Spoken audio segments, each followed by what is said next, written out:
সংস্থার লোকরা নাকি একটি রাজনৈতিক দল গঠনের জন্য কাউকে কাউকে সমর্থন দেওয়ার জন্য বিভিন্ন জায়গায় তারা কাজ করছে। শেখ হাসিনার বিরুদ্ধে এবং তার ফ্যাসিজমের বিরুদ্ধে, তার যে কালাকানুনের বিরুদ্ধে এই যে দীর্ঘ লড়াই, এই নিরবচ্ছিন্ন লড়াইয়ে বিএনপি এবং সমমনা দলগুলোর যে প্রচেষ্টা, তাদের যে অবদান, এই অবদানকে তো খাটো করতে পারেন না।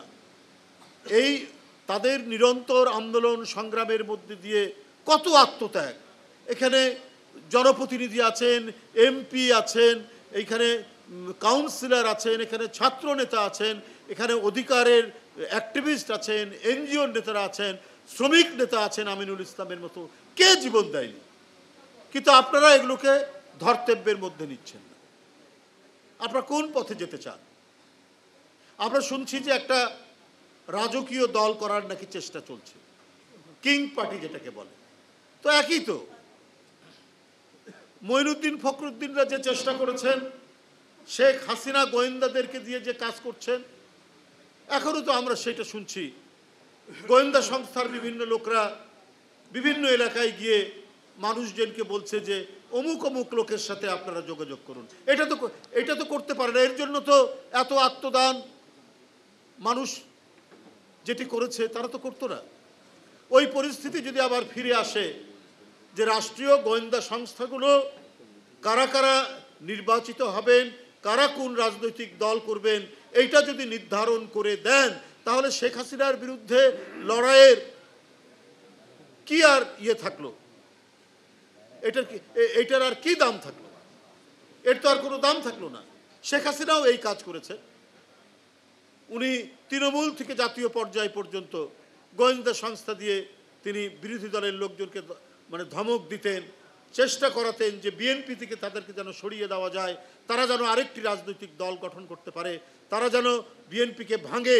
এই কাজটাই তো 16-17 বছর শেখ হাসিনা গোয়েন্দা সংস্থাগুলোকে দিয়ে করিয়েছেন।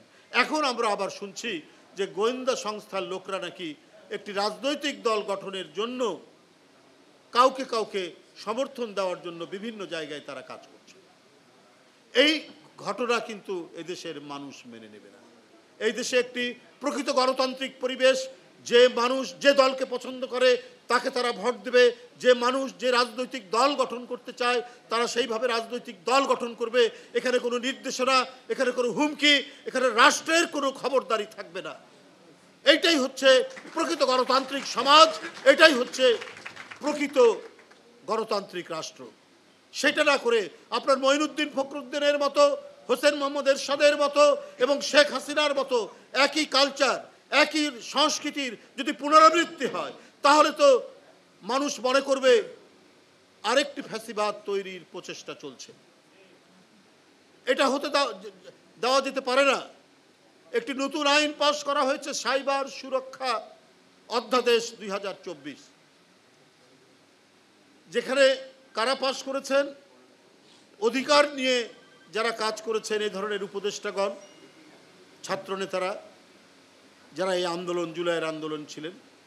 আমার কাছে বিস্ময়কর মনে হয় তাদের হাত দিয়ে কি করে এই আইনটি পাশ করা হলো।